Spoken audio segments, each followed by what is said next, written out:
Welcome, ladies and gentlemen, to this week's International Security Program Seminar. As some of you have heard me say before, one of our former colleagues was a diplomatic historian named Ernest May, who was both a very eminent diplomatic historian, also a very wonderful man and great colleague. And he sadly passed away several years ago. And to commemorate his memory, we created within the center, spearheaded by Graham Allison, an Ernest May Fellowship program. And every year we have 2 or 3 Ernest May Fellows who are young historians whom we hope will follow in the footsteps of Ernie, who pioneered in the field of essentially the relationship between history and policy. How is history used in policy, and so on. And one of our Ernest May Fellows this year is Anand Toprani. He's recently finished last summer his dissertation at Georgetown in the history department. Before that, he studied modern European history at Oxford and did his undergraduate studies at Cornell. He's also had a very interesting experience for those of us who love documents of having worked for the Foreign Relations of the United States series as one of the contract historians who helped put together these volumes. So if you love FRUS, as I do, he's actually had a hand in making the sausage. Anand's dissertation is on oil and British and German grand strategy, and essentially in the period bracketed by the 2 world wars. And I believe that's what he's going to talk to us about today. So the floor is yours. Now, a couple of announcements before I start. First of all, we're on the record, so I don't plan to say anything terribly controversial just off the bat. But on the off chance I say something insightful, I want to have a record of it. So just bear that in mind whenever you ask your questions. Now, the other point I want to raise is Dr. Miller mentioned why I'm here, thanks to the Ernest May Fellowship, and what that was designed to do, to encourage historians to play a greater role in policy-making world, even if it's at the fringes. And I never had the pleasure of meeting Professor May. We had a brief correspondence about 10 years ago, but I never had a chance to meet him before he passed away.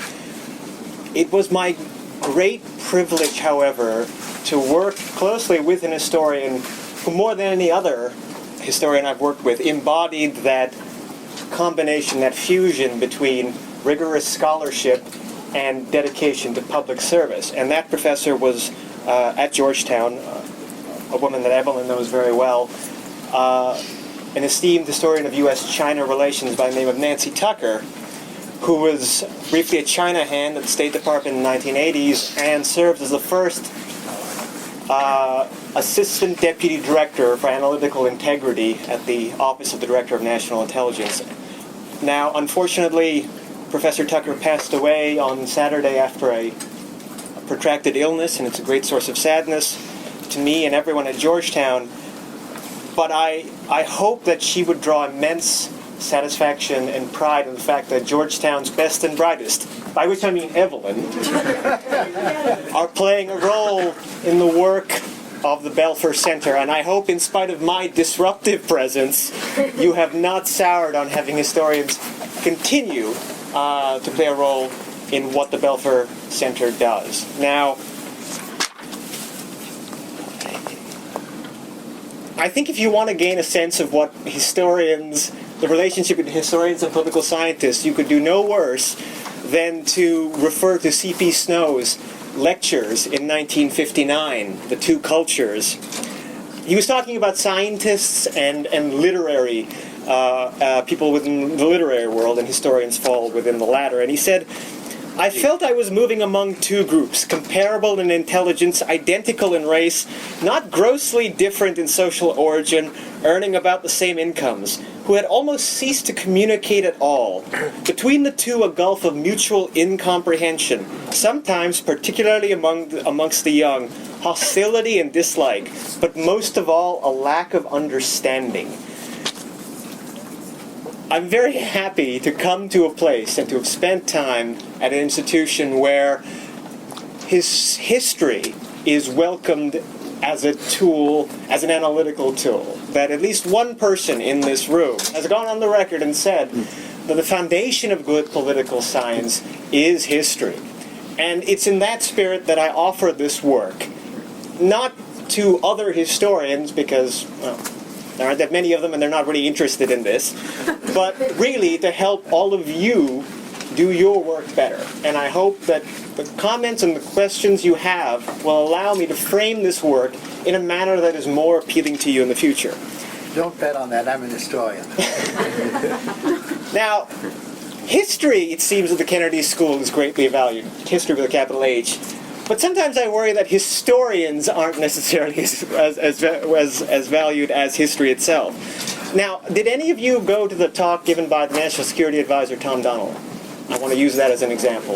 Donilon made a reference to, he didn't mention it, but he was channeling the work of an historian I work with at Yale, Paul Kennedy, in The Rise and Fall of the Great Powers. He referenced the fact that there is a symbiotic relationship between economic power and military power, and therefore the administration was committed to maintaining the country's economic power precisely so that it could maintain its military power. He left out the second half of that theory, which is that ultimately it's a lot easier simply to maintain military power than economic competitiveness, and eventually all nations fall prey to the temptation simply to live off the rents of previous generations' economic success and concentrate on military spending to the point where ultimately the whole structure collapses. I'm willing to bet he knew the second half of his theory, but the last thing he needed was an historian to point out that he was maybe perhaps being a tad disingenuous. And that is ultimately what I see the role of as an historian. It's our job to make things more complicated than we would like to imagine they are. It is our job to be inconvenient to prevailing narratives and myths. Now, the way in which we do this is through what I like to call, and you forgive me if I've bored you already with this, we like to study contemporary phenomena through what I like to call an historical sensibility. Henry Adams spent his whole life trying to make sense of the changes of the 19th century by acquiring what he called education, and the last place you were going to find it, as far as he was concerned, was Harvard. But I have aimed for something a bit more modest to make sense of the contemporary world, and that is his historical sensibility. And there are two aspects to an historical sensibility. There is one, an appreciation of context and how historical developments have shaped the present. Now, a more pejorative way of saying that is, we are not as original as we might think we are. Other people have probably come up with these ideas in the past, and the success or failure of those endeavors might be a useful guide in the future. I am imagining a powerful Western superpower that is going to overthrow a despotic regime in Iraq and turn that country into a liberal paradise. It's going to secularize the society, it's going to modernize the society, emancipate women, and along the way it's going to open up Iraq to Western oil companies and establish power by the construction of large military bases that will be used to project air power in targeted strikes against insurgent groups and decapitate them before they can ever take power. The government will gratefully provide native troops to basically police the country and allow this Western power to only rely on air power and not maintain a large standing army in Iraq. And best of all of this is going to be paid for by oil revenues. Now, which country am I talking about? If the answer is Britain in 1921, you're absolutely right. Now, does this mean that necessarily events in 2003, well, the invasion in 2003 was a failure because the British had a mixed records of success in 1921? I don't know. But it certainly would have been helpful to have noted the fact that somebody else had tried this beforehand. This is context. But there's another asset I think an historical sensibility is vital for, and that is understanding how the people of the past are not like us. so that we don't use facile analogies to defend policy that on its face is not actually terribly worthwhile. Now, what do I mean by the fact that people of the past are not like us? Now, everyone would assume, whenever I tell them what my dissertation topic is, oh, I study the history of the oil industry. Well, you must have lots of really interesting things to say about the contemporary and future energy industry. My answer is, my insights are about as useful as any person on the street. And why is that? This map might, I'm sorry if you can't quite see this map, but it sort of makes the point I'm trying to say. We have a map here of world oil production, world oil reserves around 1919, 1920. The circles refer to places where there are major oil fields in production. Now, as we can see, there's a lot of activity around the United States and a lot of activity around the Caucasus.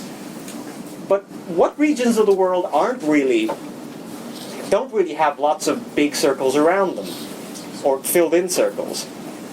Well, there's that area sort of between Africa and the Caucasus, which is kind of, well, not terribly important. It's the Middle East.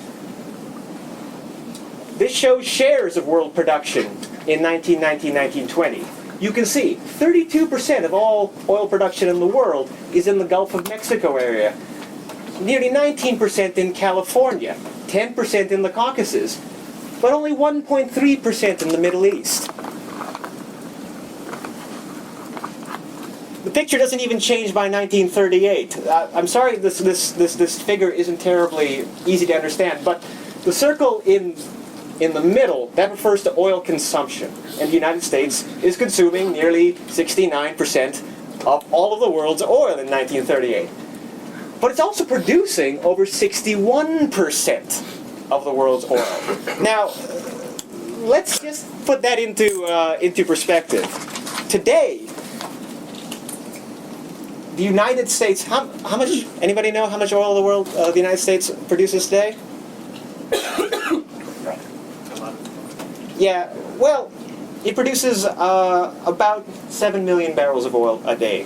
And that works out to, according to the most recent estimates, about 9% of global oil production. Now here's another big gap between 1938 and 2011. The entire Middle East, all of the Middle East, produces only 6% of the world's oil production, whereas today it accounts for nearly 1/3. So, unfortunately, I don't really have a lot to say about how the contemporary international oil industry is structured. We can look here at the share between Western and Eastern hemispheric production and the United States. Obviously, you can say, the graph on the bottom shows the share of the United States. Up until about 1945, the United States had produced over 60% of all of the oil produced in human history. All right? Now, the competitors are actually not necessarily the ones, some of them are the ones we think about. Venezuela is the key producer in the Western Hemisphere. But in the Middle East, the big player is actually Russia. Not the Middle East, the Eastern Hemisphere. The Middle East is starting to play a greater role at the start of the Second World War, but really the big show is Russia. Even in refining capacity. Today, the United States is the world's largest refiner in the world, with about 20% of capacity. But at the end of the war, it has 68% of the world's refining capacity. Petroleum reserves. Today, the United States has about... Petroleum reserves are, as I understand, a very difficult thing to nail down. They're often proved to be right. But according to what BP says right now in their Statistical Energy Review, we have about 3% of the world's oil reserves. At the end of the Second World War, we had 40%. The Middle East only had 30%. So, and of course, there's the share of the oil industry that's controlled by U.S. capital as opposed to British capital. And then you have the USSR, France, and the Netherlands. Who isn't on this map? It's the actual oil producers themselves. There's no Saudi Aramco, there's no national oil companies of Iraq, Iran, Abu Dhabi, there's no PDVSA. It's really just the major oil companies. So, this world is fundamentally different from the world we live in today. And I'm trying to think to myself, how can I make an argument and a presentation that will be interesting to this group? And it suddenly struck me that we've just come through an entire election campaign where one of the recurring mantras was energy independence. That Barack Obama or Mitt Romney each was vying to prove that they were more committed to making the United States energy independent. And unfortunately, they never really quite spelled out what this meant. And it means a lot of different things to different people, and occasionally, if you parse their words carefully, they qualified themselves. But it can mean basically freedom from imports from the Middle East. It can mean, quote-unquote, North American energy independence, as in if we include Canada and Mexico, we're okay. Sometimes it means Western Hemispheric energy independence, in that we have to include Venezuela and Brazil. But it's a curiously elastic term, and one that is maybe not terribly helpful as an analytical tool. And if you've heard me once, you've heard me plenty of times say that a much more useful way of talking about energy policy is energy security, as opposed to energy independence. And I'm going to spell out what I mean by energy security over the course of this presentation. Now, this map here shows basically the world oil export trade in 1938. It's not that different throughout the interwar period, but it's the one I have. You can see that basically there are only three major exporters in the entire world, really only two. There's the United States, and there's Venezuela and Colombia, which at the time was a producer, and a tiny, tiny bit for Iran. And where is all of this oil going? It's going to the world's largest deficit region. It's going to Europe. There's no other suppliers of oil in the world at this point. The Middle East still hasn't come online. The Soviet Union isn't exporting any oil. It needs all of its own oil for its industrialization and 5-year plans. Europe is dependent on basically two countries, the United States and Venezuela. And I'm thinking about this, and I suddenly realized, I know what I can talk about. My entire dissertation is about energy independence. But it's energy independence the way the Europeans understood it. Now, at the end of the First World War, throughout the First World War, Britain and the Western Allies, not including Russia, consumed about 21 million tons of oil to fight the war. About 17 million tons of that came from one country, the United States of America. Now, Britain, in the 19th century, had become a great power because it was, to quote one political scientist, the Saudi Arabia of coal. It has the world's largest supplies of high-quality Welsh steaming coal, which is ideal for naval vessels. But actually, to call it the Saudi Arabia of coal actually understates its significance. Because Britain's real power in the 19th century when it comes to coal and energy is its ability to control the distribution of coal around the world. It has coaling stations all around the world. Most of the world's coaling ships are British. Coal is a major source of trade for Britain, helping to balance its balance of payments after it goes into a deficit starting in the 1880s. It is one of the foundations of British power. And suddenly, that all changes. Because in 1912, a young First Lord of the Admiralty by the name of Winston Churchill made a momentous decision. There was a new form of fuel available for naval vessels. It was called oil. And there was really only two games in town when it came to oil, the United States and Russia.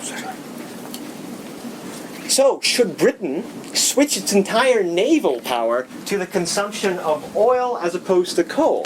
And unfortunately, even though Britain had a tremendous advantage when it came to coal, it couldn't help but change to oil because oil gave you certain technological advantages that coal could not. And so right away, the British are acutely aware that they are living under a form of energy independence from abroad. They've transitioned from energy self-sufficiency to energy independence. And in 1913, Churchill outlines 3 principles of British energy security. How Britain will safeguard its supplies of energy in the future, because it can't produce oil at home, obviously. The North Sea is still about 40 years away. It's going to have to import oil from overseas. What are these principles? The principles are geographic dispersal of supply. That if production at one oil field in one country is disrupted, you can switch to another. The second is promoting competition within the international oil industry, which means not buying all your oil from American oil companies who dominate the international trade in oil. And the third principle, and this is the most important one, whenever possible, you must draw oil from countries under British control. Now, you have geographic dispersal of supplies, and you have competition within the oil industry because there are two major British oil companies. I'm going to use their names at the time. Anglo-Iranian, today BP, and Shell, also Shell. But you'll notice that most of Britain's supplies are coming from Venezuela and the United States. Neither country is under British control. All right? This is a source of great concern to policymakers in London. And they spend their entire interwar effort trying to develop an alternative. And they think they found one. They think they found a way to guarantee Britain's energy security. The Middle East. All right? Why the Middle East? Well, no one is actually quite certain how much oil is in the Middle East in the 1920s and 30s. The best estimate is a lot. But there is another advantage to the Middle East, and that is it's already a part of the British Empire. Britain had expanded its presence in the Middle East, especially after the 1880s when it occupied Egypt in order to secure the Suez Canal. The Middle East lies athwart what Mackinder called the geographic pivot of history. It is a way for a naval power to link its possessions east and west of Suez. In other words, link Britain's metropole, Great Britain itself, with India and the Far East.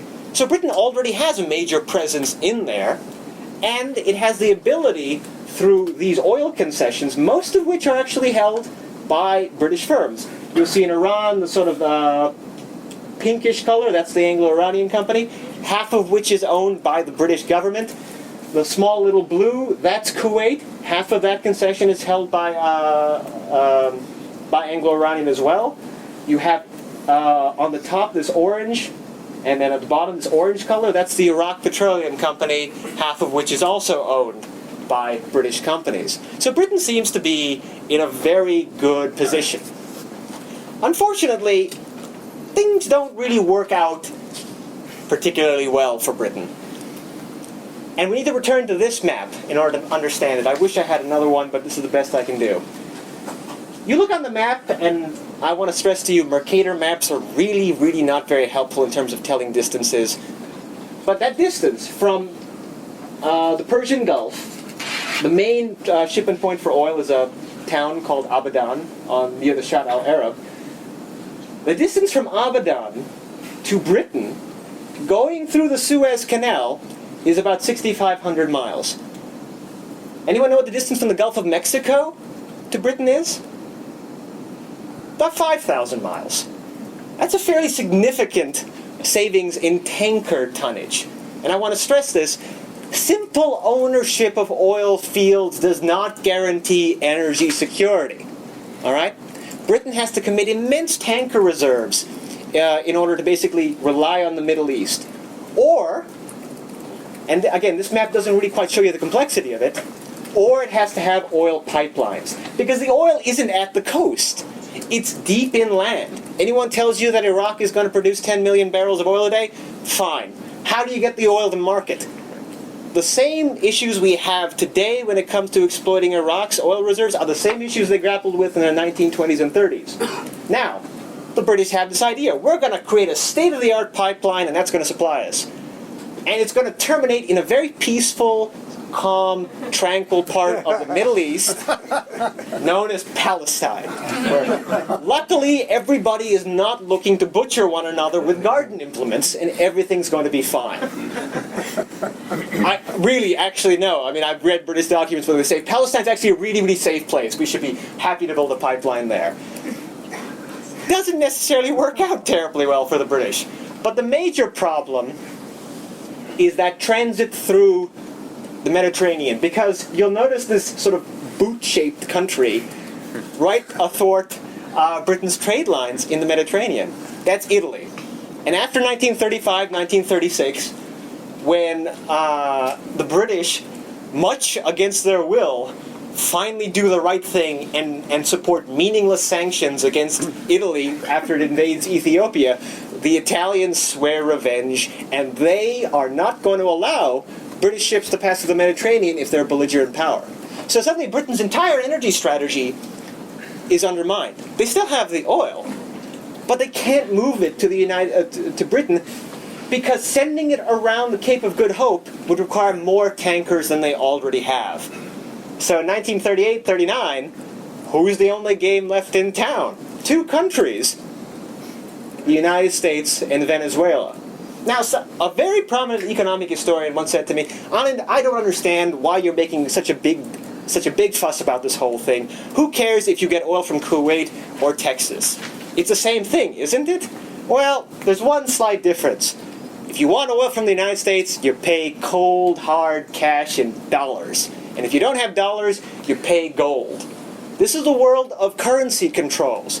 Britain can't just be spending money, expending its dollar and gold reserves on oil, because it has to import everything else from the United States. Planes, tanks, guns, machine tools, uniforms, rifles, artillery pieces, combat aircraft. The last thing it needs to import is also oil.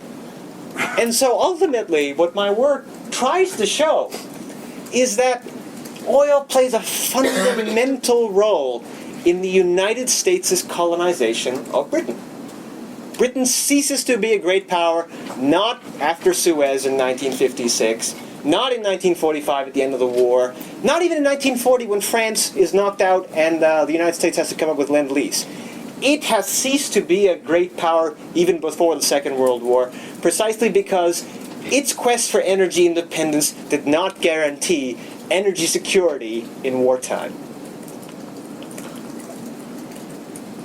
Now, there's another country I wanted to talk about because it offers a slightly different vision about how you're going to cope with the demands of energy security. And that country is the only other plausible challenger, in my opinion, in the 20th century to U.S. hegemony. And that is the German Empire, specifically the Third Reich. Now, as you might have imagined, there's no shortage of books about Nazi Germany and the Second World War out there. They used to call it the Hitler Channel, but apparently now the History Channel just shows ice road truckers. But for a while it was called the Hitler Channel. But strangely, one of the subjects that is really understudied when it comes to Nazi Germany is the Third Reich's energy policy. And the problem is this map. All right, now, the black, again, I apologize if you can't quite make it out, but you'll see these sort of black spots, you can't really quite tell, but there's a whole bunch of them in Romania, near the Black Sea, and tiny spots everywhere else. Those are oil fields. On top of the oil fields, you see purple, or magenta, or whatever those color is, circles. Those are oil refineries. There aren't many of them. What you see are these blue and orange circles. That's Germany's secret weapon. Those are synthetic fuel plants. Plants that allowed Germany to turn coal into petroleum products. Now, there's only one other Germany and apartheid South Africa are the only countries that ever managed to satisfy a significant portion of their energy requirements through coal. And to explain the story, we need to almost sort of go back to the beginning of the 20th century. Does anybody know what the Haber-Bosch process is? It's basically a means, before the Haber-Bosch process, the only form of fertilizer we had were natural nitrates that really only existed in one country, Chile. The problem was, these finite supplies of nitrates were being consumed at a prodigious rate, and everybody worried that if we did not do something to increase the supply of nitrates in the world, you're basically going to have a Malthusian crisis and a gigantic famine that would put the brakes on population growth. So German scientists, and Germany is the leading country in the world when it comes to the more high-tech elements of what we call the Second Industrial Revolution, most importantly, chemicals and electricity.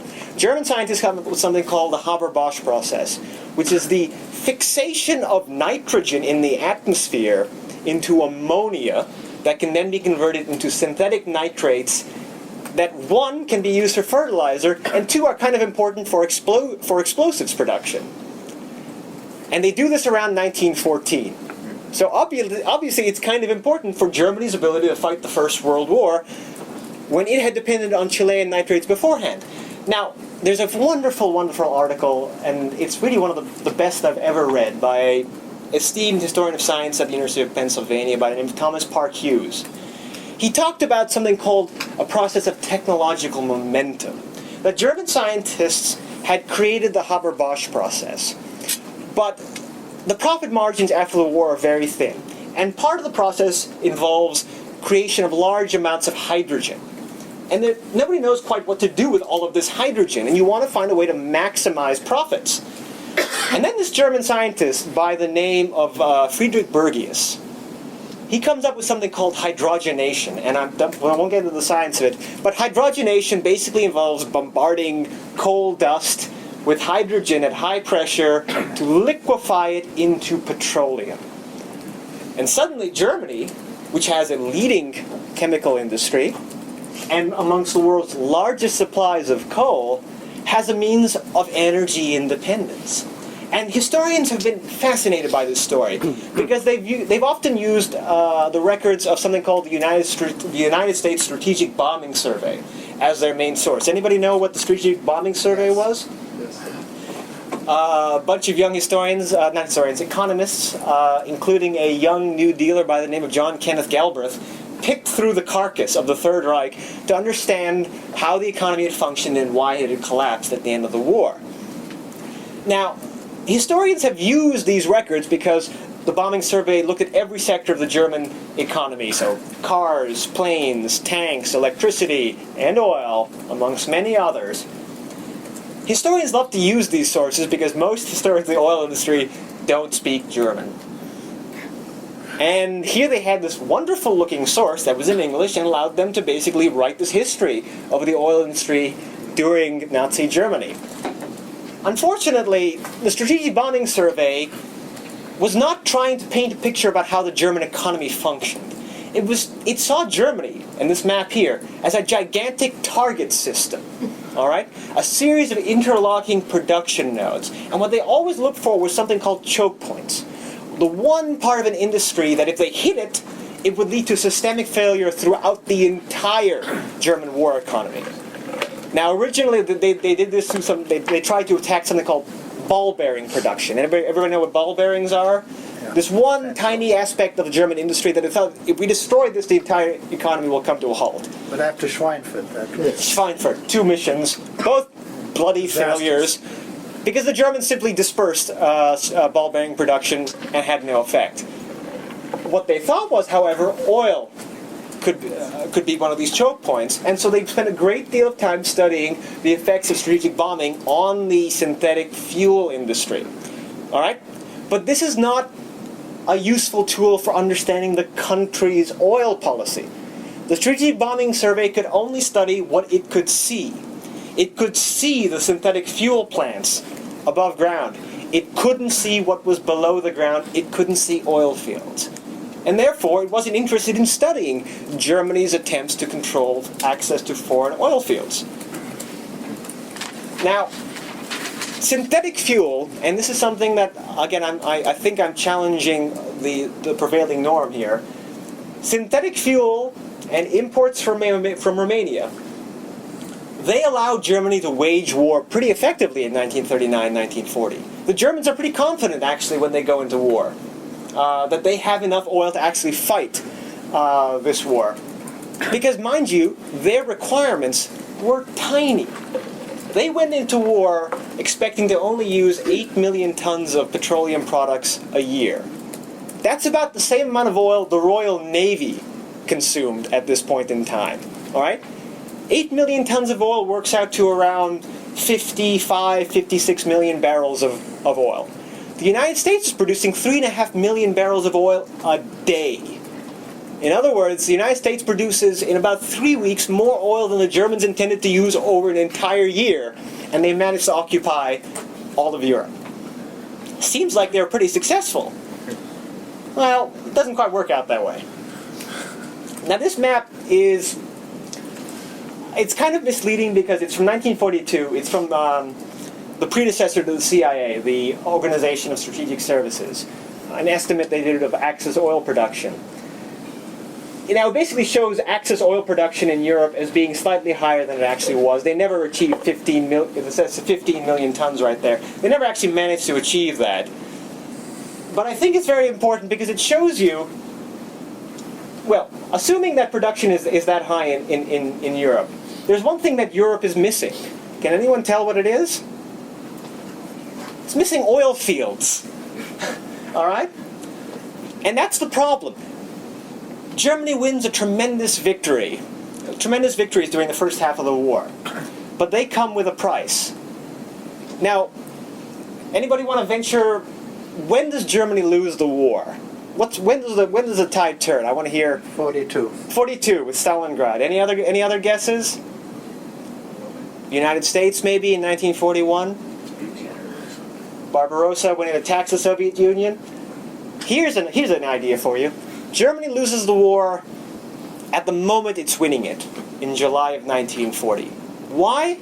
Because Britain refuses to surrender. So the war will go on, and Germany doesn't have the ability to invade Great Britain, has no navy, and its air force is unable to maintain air supremacy over Britain. And suddenly, it is on the hook for all of Europe's energy requirements. All right? Because they can't just satisfy Germany's requirements. They had enough oil to begin with, but now they have to take over France's requirements, Italy's requirements. And to give you an idea of just what we're talking about, in 1938, continental Europe, excluding Britain, consumed about 26 million tons of oil a year. European oil production is about 7 million tons a year. Add about 2 or 3 million tons of synthetic fuel production, and you're at about 10 million tons a year. So in other words, 40% of Europe's oil production can theoretically be met from production within the continent. 60% has to be imported. But guess what? Britain hasn't surrendered. You can't import the oil like you used to in the past. And so Germany finds itself in the summer and autumn of 1940 in the midst of a chronic energy crisis. It has no means of mobilizing the European economy to fight the war it expects it's going to have to wage in future against the British Empire and the United States for global domination. It has to look in another direction. Now, this map, it's too small for a lot of you to read it, but the 3 boxes there are kind of important. The black box, that refers to consumption within these countries. The red box beside it, that refers to production. The really big box beside that, that's oil reserves. The Germans have got a lot of problems during the Second World War, but one of the things they can do is read a map. All right? And they can see where the oil is. And it's not in Romania. It's out to the east. And what's really important about places, the Middle East in particular, is that the Soviet Union is already producing at maximum capacity. All right? There's no real means of increasing production beyond what you already have. But the Germans are thinking about the post-war period. They're thinking about that Europe is going to continue to consume more oil. European societies are going to become increasingly motorized. We need to have more oil than we're producing today.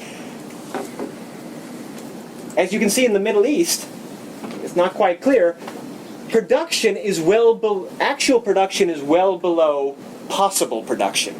Now this is a place where you can really ramp up production to meet expected demand in the future. So the oil's in the Middle East, or in the Soviet Union. Which direction do you go? Now, many an armchair general, and some people who should have known better, like General Erwin Rommel, love to say that Hitler made a tremendous mistake in 1941. He should have invaded the Middle East to go after the oil. Unfortunately, you run into the same problems the British had. You might be able to get to Iraq, but how on earth do you get the oil out? You don't have tankers. You don't have pipelines. What good is Iraq and Iran if you can't eat the oil, is what I'm trying to say. All right? And there is only one alternative, and that's the Soviet Union. The Soviet Union is what you will attack, and you will knock the Soviet Union out and then move towards the Middle East once you're done in order to maintain secure supply lines back to Europe. And once the Soviet Union is out of the war, you can then concentrate all of your reserves and the oil of the Middle East and the Soviet Union towards building a navy and an air force that can challenge both Britain and the United States. All of this is to an eye towards fighting the United States in the future, because Hitler's convinced that they will have to fight them. So we're coming near the end of our exercise in oil and grand strategy. To save you, to spare you the suspense, Germany doesn't reach the Soviet Union in the Middle East. It's not going to fight this war for supremacy let me just...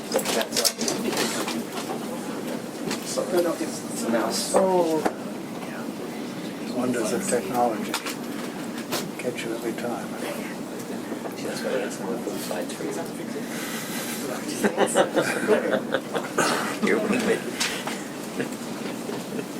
Germany doesn't reach the Middle East, and can you just stop?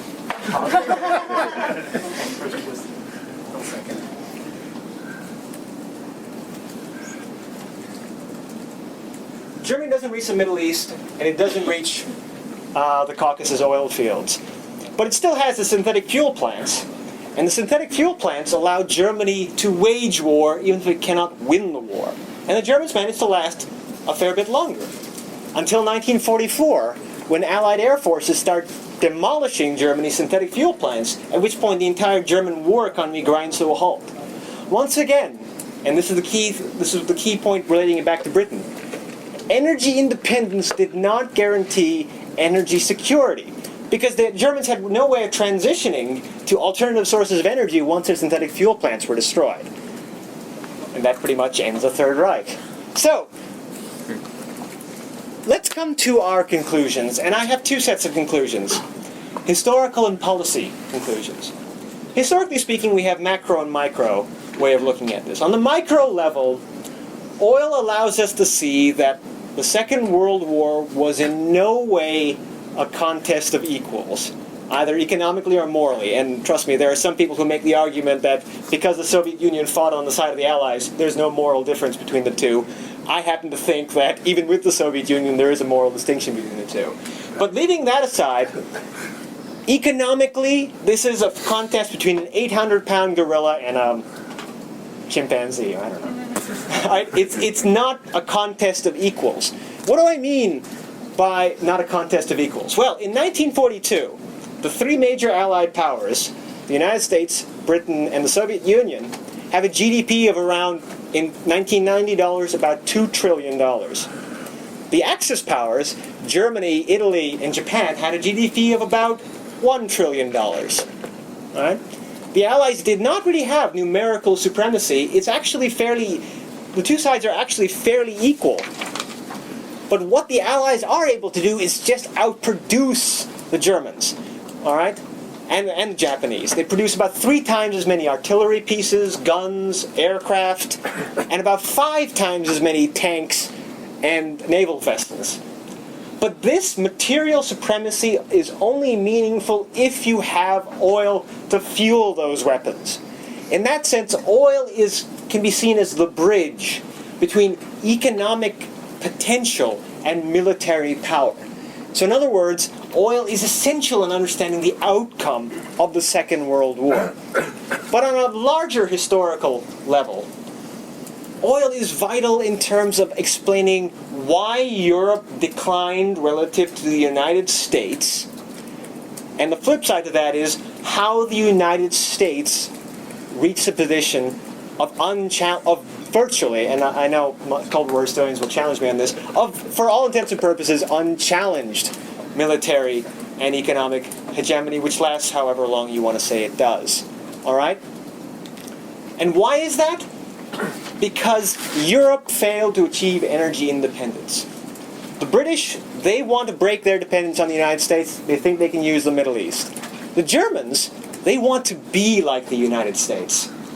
When Hitler says he wants to turn the Volga into Germany's Mississippi, that's not a figure of speech. he draws certain lessons about the United States and its success, and he sees in his mind that what made the United States great was colonial landed expansion and forcible acquisition of living space and natural resources, and the extermination of any group that stood in its way. And that's the model he wants to follow. And that's also the model, to a large extent, Japan wanted to follow. It is the failure of countries, in a sense, to follow the American model of growth that makes possible American post-war hegemony. My final point, and this relates to the policy implications, and I thought up this last night, and I'm just gonna swing for the fences, and I hope you'll bear with me on this.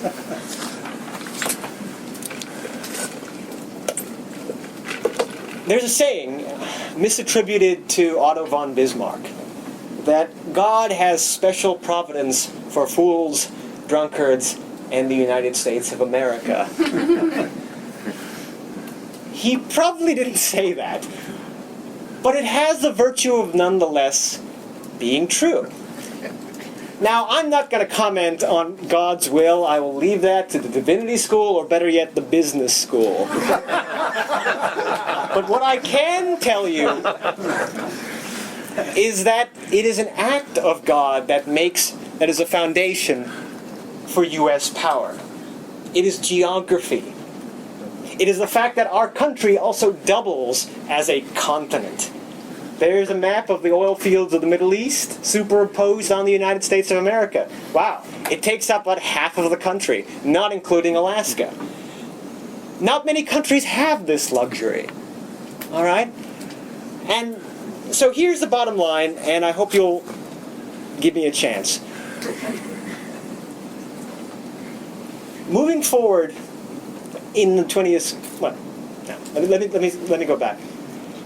If history's going to teach us anything about oil and its relationship to American power in the past, moving forward into the future, it shows us that more than any other single factor, more than our occasionally inspired leadership, more than our dysfunctional 18th century political institutions, what made this country great was geography.